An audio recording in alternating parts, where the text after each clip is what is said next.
पहले प्रश्न का उत्तर देते हैं। प्रश्न क्या है? बोले जीव मात्र का परम धर्म क्या है? प्राणी मात्र का परम धर्म क्या है?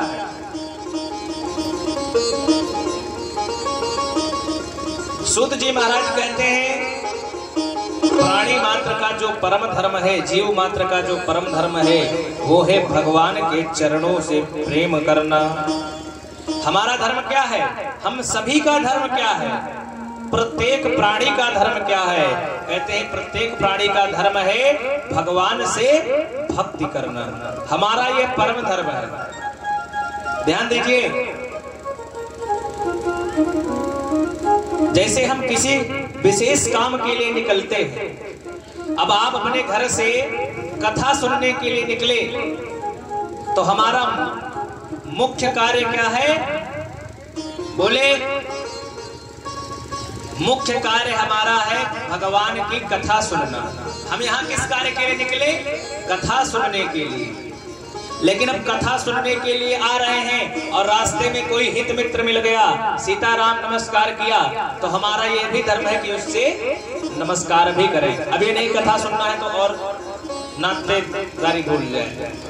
तो अगर हम कथा सुनने के लिए आ रहे हैं, कोई मिल रहा है तो हाल चाल इत्यादि। अब ये नहीं कि आप इतने हाल चाल लेने लगे कि जो है कथा ही भूल जाए, कथा ही सुनने न जाए।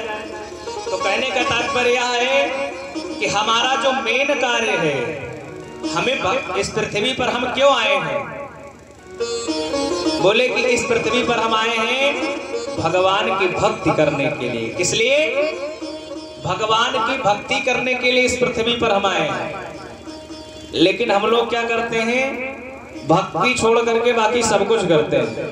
भगवान से प्रेम छोड़ करके बाकी सब करते हैं, लेकिन भगवान से प्रेम नहीं करते हैं, भगवान से भक्ति नहीं करते हैं।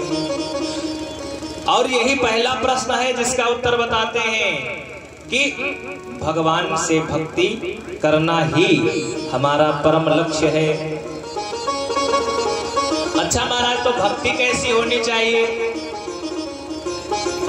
कहते हैं कि भक्ति होनी चाहिए कैसी? अहेतुक्य अप्रतिहताय आत्मा संप्रसीदति। भक्ति कैसी होनी चाहिए?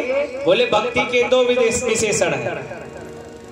भगवान से भक्ति हमारी कैसी होनी चाहिए? भक्ति ऐसी हो कि हम निस्वार्थ भाव से भगवान का प्रेम करें। ये नहीं कि प्रसाद, आजकल लोग कहते हैं कि भगवान हमारा ये कार्य हो जाए तो हम आपको 21 रुपए का प्रसाद चढ़ाएंगे, हमारा कार्य हो जाए, हमारी नौकरी लग जाए, हम अच्छे नंबरों से पास हो जाए तो भगवान को 1 किलो लड्डू का भोग लगवाएंगे। तो क्या भगवान आपके 1 किलो लड्डू के भूखे हैं? अरे जो आपको भोजन दे रहा है वो भूखा है आपके लड्डू का। आप लड्डू का लालच दे रहे हैं भगवान को। तो भक्ति ऐसी नहीं होनी चाहिए। अहेतु की भक्ति होनी चाहिए, हेतु रहित। जैसे एक माँ अपने पुत्र से प्रेम करती है, ध्यान दीजिए, एक माँ अपने पुत्र से निस्वार्थ भाव से प्रेम करती है। अगर पुत्र प्रदेश में चला गया है तो माता जी को 1 रुपया प्रदेश से दे चाहे ना दे, माता जी उसका निरंतर स्मरण करती रहती है, ध्यान करती रहती है कि हमारे पुत्र ने कुछ खाया होगा इस समय कि नहीं खाया होगा। इस प्रेम में कोई स्वार्थ नहीं है।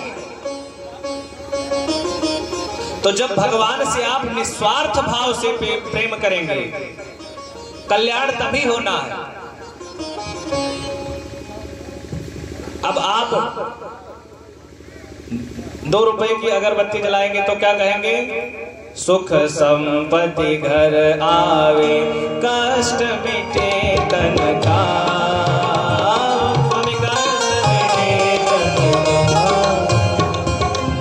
सुख संपत्ति घर आवे, कष्ट मिटे तन का। ओम जय जगदीश हरि। अब हम 2 रुपए की अगरबत्ती जलाए हैं, भगवान से क्या कहते हैं? सुख संपत्ति घर आवे, 2 रुपए की अगरबत्ती में हम पूरा सुख संपत्ति सब कुछ मांग रहे हैं। भगवान से प्रेम हमारा, ये सौदा आप कर रहे हैं भगवान से कि हम आपके लिए अगरबत्ती जला रहे हैं तो आप हमें ये चीज दें। तो भगवान से सौदा नहीं करना है, भगवान से क्या करना है? अहेतु की भक्ति करना है। किसी चीज का लाभ न देख करके निष्काम भाव से भगवान के चरणों में प्रेम करना है हम लोगों को। इसलिए कहते हैं सूत जी महाराज की दो भक्ति के 2 विशेषण हैं, अहेतुक्य अप्रतिहता ये आत्मा संप्रसिद्धति।